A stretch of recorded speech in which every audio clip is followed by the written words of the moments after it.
My father declared your brother's future matters more. You're just an afterthought, while sitting at my dinner table. So I listened calmly, cleared the dishes, and handed him eviction papers from the $1.5 million house I owned. Before we begin, take a moment to subscribe, say hello below, and tell us where you're watching from. Your support truly means everything. Let's continue.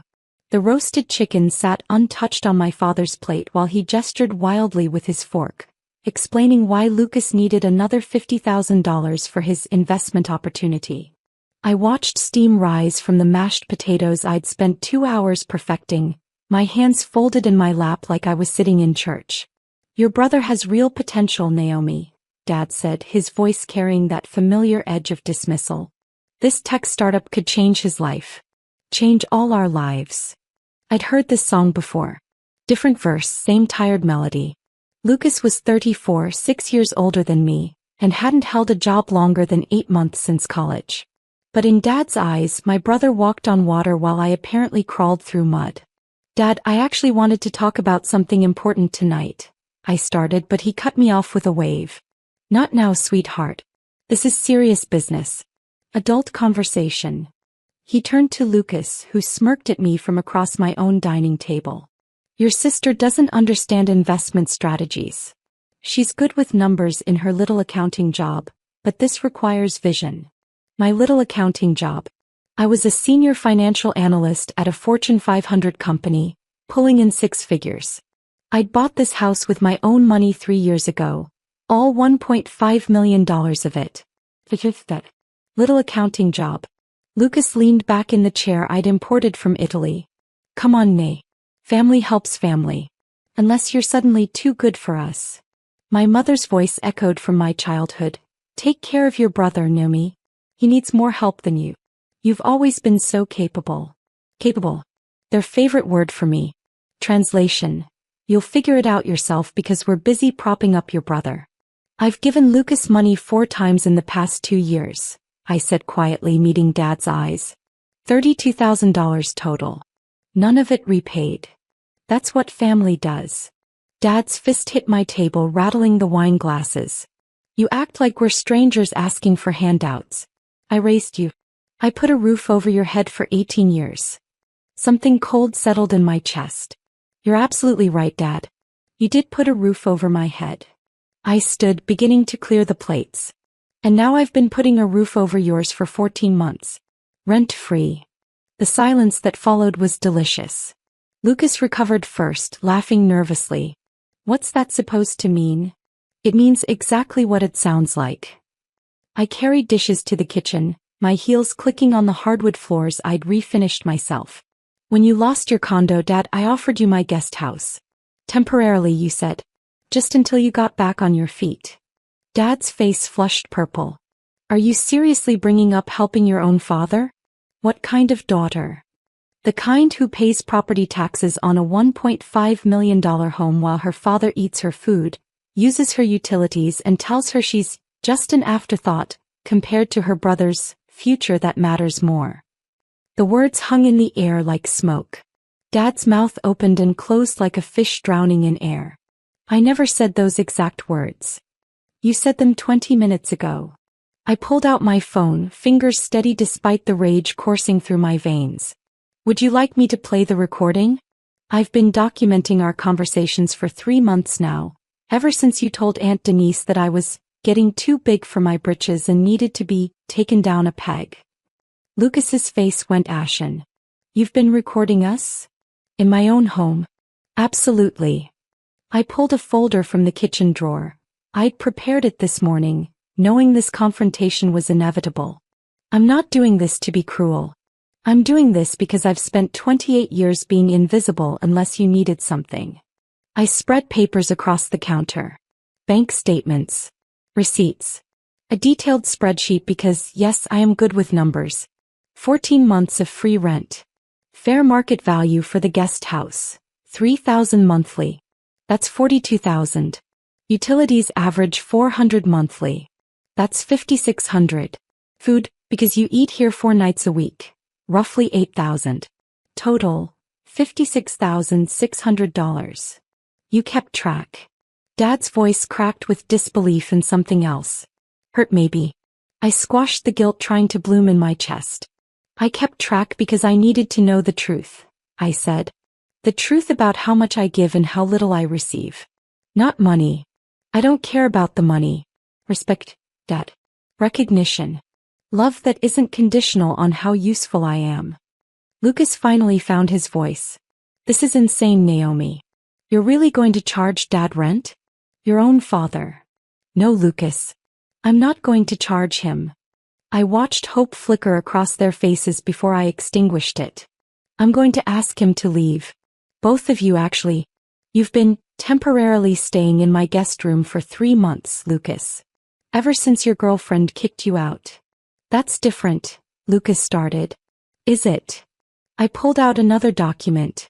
You told me you needed a place to stay while you looked for an apartment. Instead, you've been using my address to register your new sports car. A $60,000 BMW, Lucas. Bought 2 weeks after you borrowed $5,000 from me for rent security deposits. The color drained from his face. You went through my mail? Your mail that's delivered to my house? Your insurance documents that came to my address? I didn't have to go through anything. I just had to open my eyes. My voice remained calm, steady. Mama taught me never to yell when you could cut deeper with cold precision. Dad stood, his chair scraping against my floor. I don't know what's gotten into you, but this attitude stops now. I'm still your father. You will respect me. I have respected you, I said, meeting his eyes without flinching. I respected you enough to open my home. To open my wallet. To swallow every dismissive comment, every comparison to Lucas, every time you made me feel small. But respect is a two-way street, Dad. And you've been driving the wrong way for years. The front door opened and my grandmother rolled in, her wheelchair gliding across the threshold. At 78, Grandma Cece was sharper than most people half her age, and she'd promised to arrive by 8:30. Perfect timing. Oh good, she said, surveying the scene with knowing eyes. You finally did it. Mama, what are you doing here? Dad's tone shifted, uncertain now. My granddaughter invited me. Unlike some people, I don't need to be summoned only when I'm useful. Grandma Cece positioned herself near the dining table, her hands folded over the blanket on her lap. Walter, we need to talk about how you've been treating this child. Stay out of this, Dad warned, but his voice lacked conviction. Nobody told Grandma Cece what to do. I will not stay out of it. I stayed out of it when you showed up to Naomi's college graduation 30 minutes before it ended because you were helping Lucas move apartments. I stayed out of it when she made partner at 26 and you spent dinner talking about Lucas's new girlfriend. I stayed out of it when she bought this house, this magnificent house, and you said, must be nice to have money to waste. Each word landed like a hammer blow. Dad's shoulders hunched. Grandma, you don't have to, I started, but she raised her hand. Yes, I do. Because I've watched you dim your light for this family, baby girl. I watched you make yourself smaller so Lucas could feel bigger. I watched you accept crumbs when you deserved the whole feast. Her voice cracked. And I'm ashamed I didn't speak up sooner. Grandma Cece pulled out her own folder. We'd coordinated this intervention like a military operation. Let me tell you what I've witnessed. When Naomi was 14, she won a national science competition. Full scholarship to space camp. You know what your father said, Lucas? Lucas shifted uncomfortably. Grandma. He said, that's nice, baby, but your brother has a basketball tournament that week, so we can't drive you. Naomi never went to space camp. She sold the scholarship to another student and used that money to buy Lucas new basketball shoes because his were worn out. My throat tightened. I'd forgotten about that. When she was 16, she got her first job. Saved every penny for 2 years to buy herself a used car. The day before she planned to buy it, Lucas wrecked his vehicle. You convinced her to give him her savings for a down payment on his new one. She rode the bus for another year. She never told me that, Dad whispered. Because she's a good daughter. Because she wanted you to be proud of her. But you were too busy being proud of him. Grandma pointed at Lucas, her finger trembling with emotion. That boy has taken and taken and taken, and you enabled him every step. And this girl? This beautiful, brilliant, generous girl? You treated her like a backup plan. I pressed my palm against the counter, steadying myself. Hearing it all laid out like this in someone else's voice made it real in a way my own thoughts never had. I love both my grandchildren, Grandma continued, her voice softer now. But love without accountability is just enabling. And I'm done enabling this dysfunction. This is ridiculous. Lucas exploded, jumping to his feet. So what, Naomi's been keeping score all these years? It's healthy. That's what family does. No, Lucas. Family doesn't keep score, I said quietly. But family also doesn't treat each other like ATMs with heartbeats. And since you mentioned it, let's talk about scores. I pulled up my banking app on my phone, projecting it onto my TV screen. Smart home features had their uses. This is the $5,000 you borrowed in March for rent deposits. Here's your car purchase 2 weeks later. This is the $3,000 you needed in June for medical bills. Here's your vacation in Miami 3 days later, posted all over Instagram. Each image appeared on the screen. Lucas on a yacht, Lucas at a club, Lucas living his best life on my money. You went through my social media? His voice was incredulous. Your public social media, yes. The one where you post everything. Did you know I'm not even in your bio? Your girlfriend, your boys, your favorite brands. All listed. But not your sister who's funded your lifestyle for 2 years. Dad sank back into his chair. Lucas, is this true? She's twisting things. Those were different situations. Which situation was different? Grandma Sesse's voice cut through his excuses. The time you borrowed money for job interview clothes and bought concert tickets? The time you needed emergency car repairs and got bottle service at the club? I see those pictures too, baby. I might be in a wheelchair, but my eyes work just fine. Lucas's face crumbled, and for a second I saw him as he was. Not the golden child, but a man-child who'd never learned to stand on his own. I walked to my home office and returned with 2 envelopes. My hands didn't shake. I'd cried all my tears the night before, mourning the family I'd wanted instead of accepting the one I had. These are 30-day eviction notices, I said, placing them on the table. Legally, since neither of you has a lease and you've been here long enough to establish residency, I have to formally evict you. My attorney prepared these yesterday. Your attorney? Dad's voice was hollow. You lawyered up against your family? I protected myself, Dad. There's a difference. I sat down across from them, forcing myself to look at their faces. For 30 days you can stay here under specific conditions. You respect my space, you contribute to groceries, and you speak to me with basic courtesy. After 30 days you need to be gone. Naomi, please. Dad's voice cracked, and I saw him differently now. Older, smaller, afraid. I know I haven't been perfect, but throwing us out? You threw me out first, I said softly. Every time you dismissed me, every time you prioritized Lucas, every time you made me feel like I was less important. You threw me out of this family a little bit. I'm just making the living arrangements match the reality. Grandma Cece wheeled closer to me, her hand finding mine. Her grip was weak but steady. Lucas grabbed his envelope, ripping it open. This is dated 3 days ago. You've been planning this. I've been gathering courage for this, I corrected. There's a difference. I wanted to believe things would change. That you'd wake up one day and see me. Really see me. I see you, Dad insisted. No. You see what I can do for you. That's not the same thing. Dad's phone rang, shattering the tension. He glanced at it, then at me, guilt flashing across his face. I need to take this. Answer it here, I said firmly. No more secrets in my house. He hesitated, then answered on speaker. Hello. Mr. Davis? This is Sandra from Community Trust Bank. I'm calling about the loan application we discussed. You mentioned you'd be using your daughter's property as collateral. My blood turned to ice. What? Dad's face went gray. He fumbled with the phone, taking it off speaker, but it was too late. The banker's voice had been clear as crystal. Grandma Cece gasped. Walter, what did you do? I can explain. Dad started, but I was already dialing. What loan? My voice came out steady cold. What application? Lucas stood frozen, his face telling me he knew something. You knew, I said, staring at my brother. You knew about this. It was supposed to be a surprise. Lucas blurted out. Dad was going to invest in my business and then we'd pay you back with interest. You'd make money. You tried to steal my house. The words fell like stones into still water, ripples spreading outward. You tried to use my home as collateral without my permission. That's fraud, Dad. That's actual criminal fraud.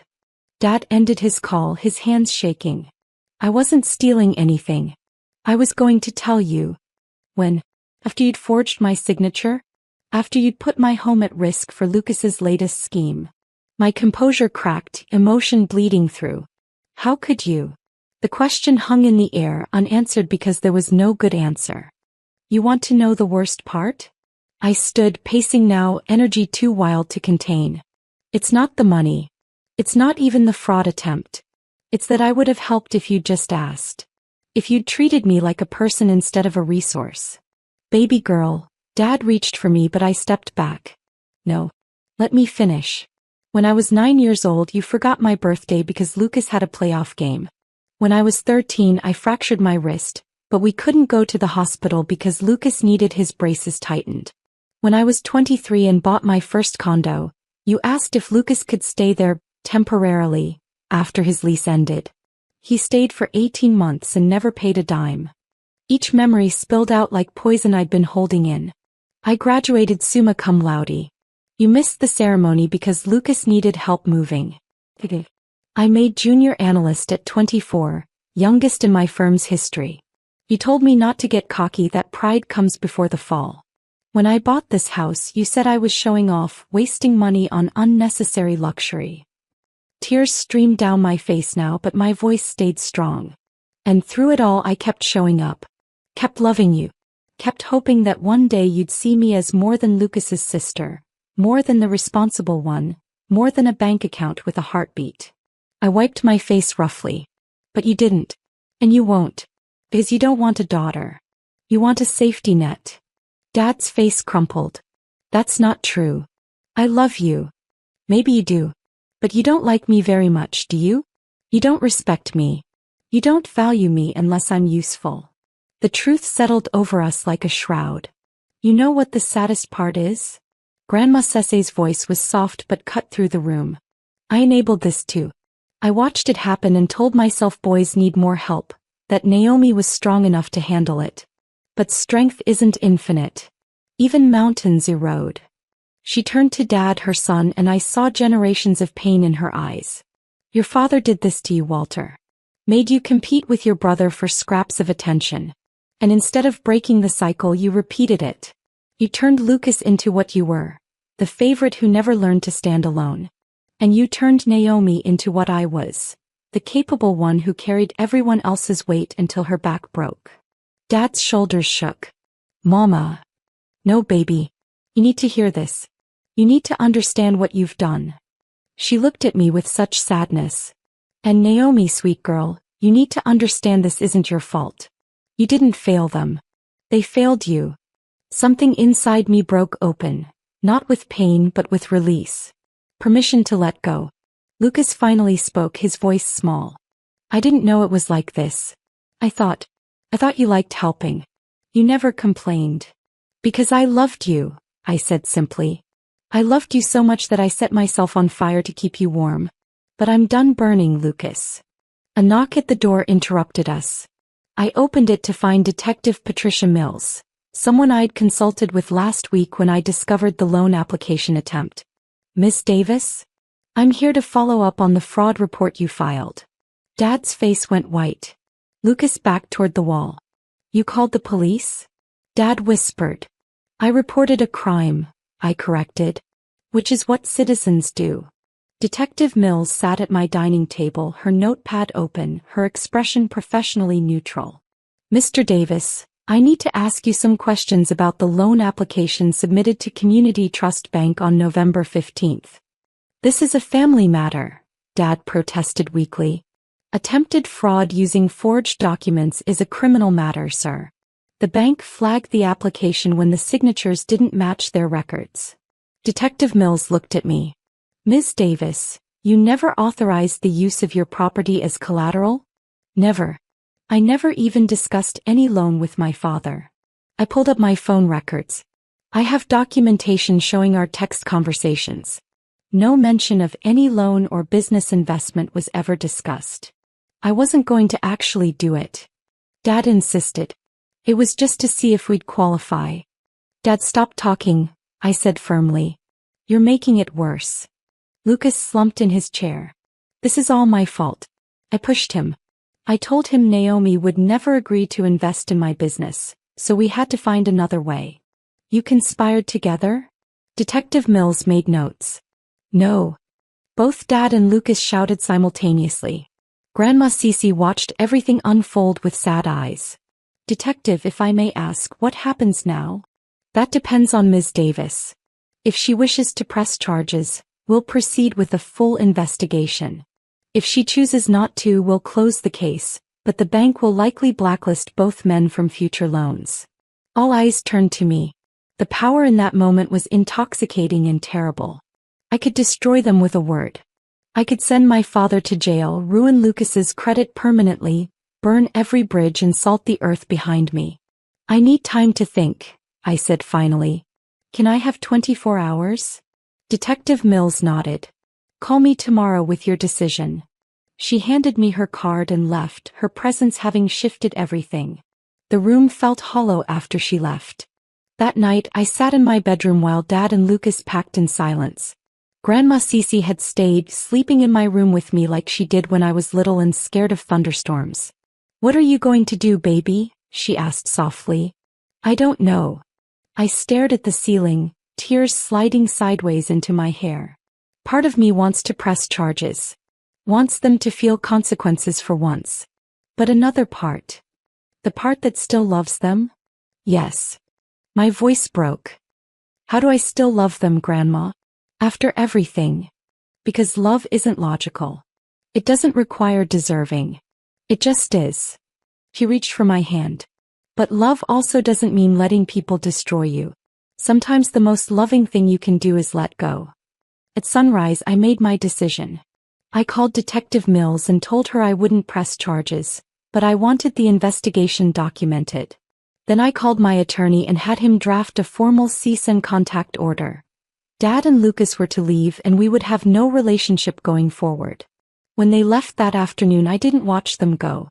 I stayed in my room, Grandma Cece holding me while I sobbed, not for who they were but for who I'd needed them to be. 3 months later, I received a letter from Dad. I understand now, it said. I'm sorry. I'm so sorry. But it was too late. Some breaks don't heal. I still live in my house. I still excel at my job. But the hole where my family should be never filled. I learned that standing up for yourself sometimes means standing alone. And sometimes, the bravest thing you can do is walk away from people you love when they refuse to love you back the way you deserve. If this story resonated with you, please subscribe, share your thoughts in the comments, and remember, you deserve to be more than an afterthought in your own life. Sometimes the family you need is the one you choose, not the one you're born into. I set boundaries. I chose myself. And even though it broke my heart, I'd do it again. Because I finally learned what Grandma Cece had been trying to teach me all along. You can't pour from an empty cup, and some people will drain you dry if you let them. The end came not with triumph but with quiet grief. And the hard-won knowledge that sometimes, survival means letting go of the people who refuse to hold you gently. If you or someone you know is dealing with family toxicity, please reach out for support. You are not alone.